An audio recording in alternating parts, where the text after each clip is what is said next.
কাল কিয়ামতের ময়দানে এই সূর্যের 7টা মুখ পৃথিবীর দিকে দেওয়া হবে। অর্থাৎ কিয়ামতের ময়দান যেটা ময়দানে মাহশর, যেটা আল্লাহ রাব্বুল আলামিন সৃষ্টি করবেন, এই ময়দানে মাহশরের মধ্যে সূর্যের 7টা মুখ নিচের দিকে থাকবে, আর মানুষের মাথা থেকে আধা হাত উপরে সূর্য থাকবে। বলুন সুবহানাল্লাহ।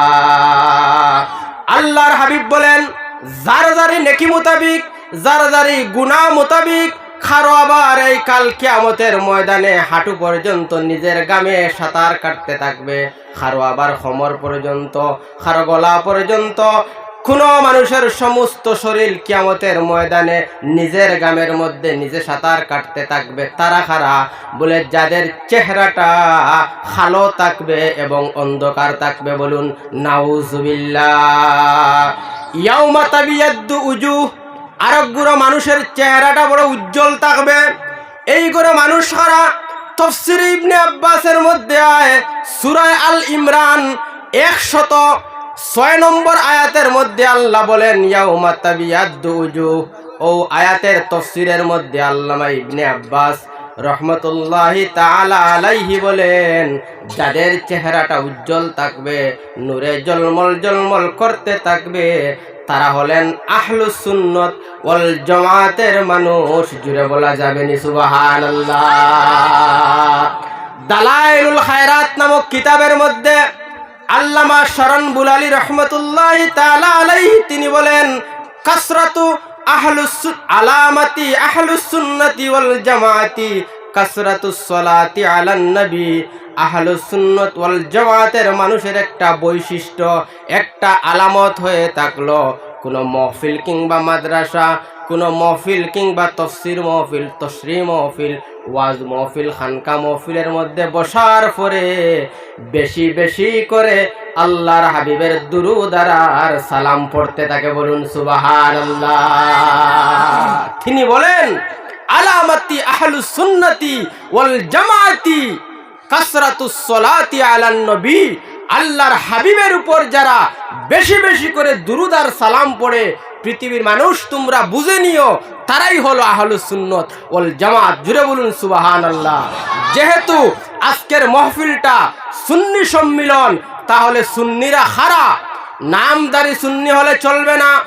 আপনার কাছে নবীজির সুন্নতি লেবাস থাকতে লাগবে, সুন্নতি আমল থাকতে লাগবে, আপনার মাথায় টুপি লাগাতে লাগবে, আপনার দাড়ি রাখতে আপনার জামা লম্বা হতে লাগবে, সুন্নতি লেবাস লাগবে, সুন্নতি জীবন যাপন আপনি করেন, আপনি হালাল খান, আপনি হারামকে বয়কট করেন, মা বাবার খেজমত করেন, উস্তাদদেরকে আপনি সম্মান করেন, নবীর প্রেম ভালোবাসা নিয়ে আপনি ইবাদত করেন, আপনার জীবনের তরে একটা সজদা আপনাকে জান্নাতের মালিক বানিয়ে দিবেন। বলুন সুবহানাল্লাহ।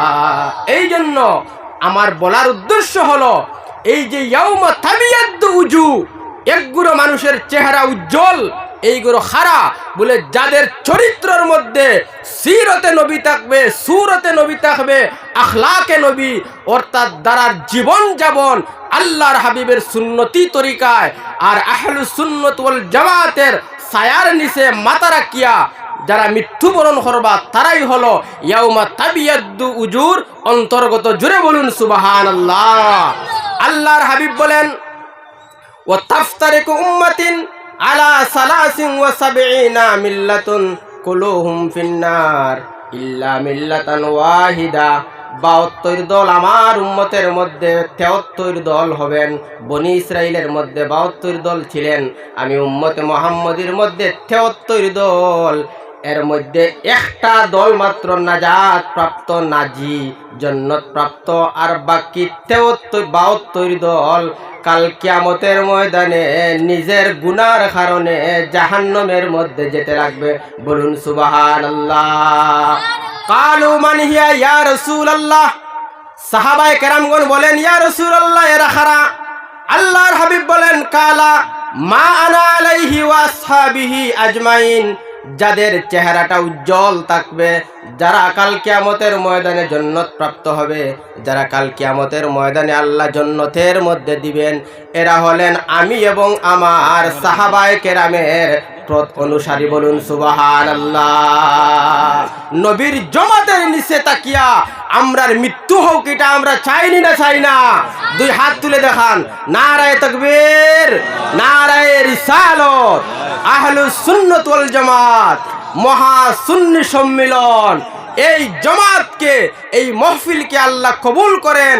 আর আমরাকে সিরতে সুরতে নামে এবং খামে কাল কিয়ামতের ময়দানে আল্লাহ আহলুস সুন্নাত ওয়াল জামাতের অন্তর্গত হিসাবে আল্লাহ কবুল করতেন, আর সুন্নি মুসলমান হিসাবে আল্লাহ কবুল করতেন। বলুন না আল্লাহুম্মা আমিন। সাবহল, যেহেতু সময় কম, এখানে লম্বা টাইমের সময় নয়। আমার নূর ভাই যেহেতু আমাদেরকে দাওয়াত দিয়েছেন সামান্য এই মতবররুক মাহফিলের বরকত নেওয়ার লাগি, আল্লাহ কবুল করতেন। ওমা আলাইনা ইল্লাল বালাগ। আসসালামু আলাইকুম ওয়া রাহমাতুল্লাহ।